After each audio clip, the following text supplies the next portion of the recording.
Ivana Alawi nagseselos sa mga housemate na todo papansin kay Dustin. House True. Sabay-sabay natin yan aalamin, ngunit bago ang lahat mag-subscribe muna para lagi kang updated sa mga trend.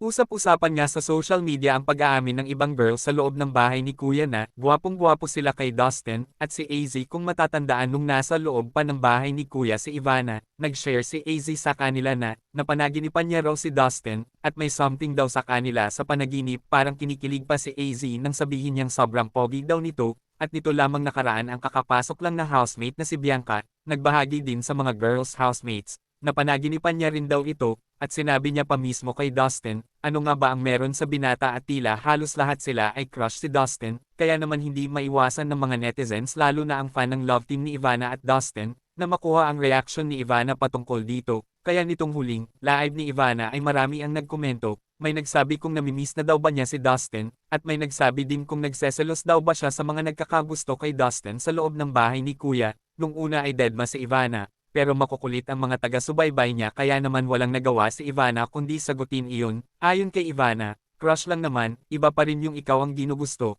Sabay sabi niya ng, "Char," marami ang kinilig sa sagot na iyon ni Ivana, at nabanggit rin ni Ivana na gusto niya rin daw talaga bumalik sa loob ng bahay ni Kuya. Todo asar din ng kapatid ni Ivana sa kanya at kinikilig pa ito dahil sa naging sagot niya tungkol kay Dustin. Dugtong pa ni Ivana sa sagot niya, "Ano ba kayo? Crush lang naman ako ni Dustin, hindi pa naman siya nanliligaw, wala pang ligawan na nagaganap, wag muna tayo mag-assume guys." At yun ang mas lalong dumami ang komento sa kanya ng mga netizens, dahil hindi pa, so ibig sabihin, umaasa rin naman si Ivana, na mag-confess talaga ito sa kanya. Sa ngayon ay kailangan lamang natin mag-antay hanggang sa lumabas na si Dustin ng bahay ni Kuya, at dito talaga natin malalaman, kung saan talaga papunta ang istorya nilang dalawa. Hindi naman talaga maikakaila na bagay ang dalawa, lalo na nakita na ng mga tao kung paano sila kumilos na magkasama, yung meron talaga silang potential na ma-develop in real life. Kayo, anong say nyo? Magkomento lamang sa comment section at syempre wag na ipag-gate ang isang subscribe mo dyan.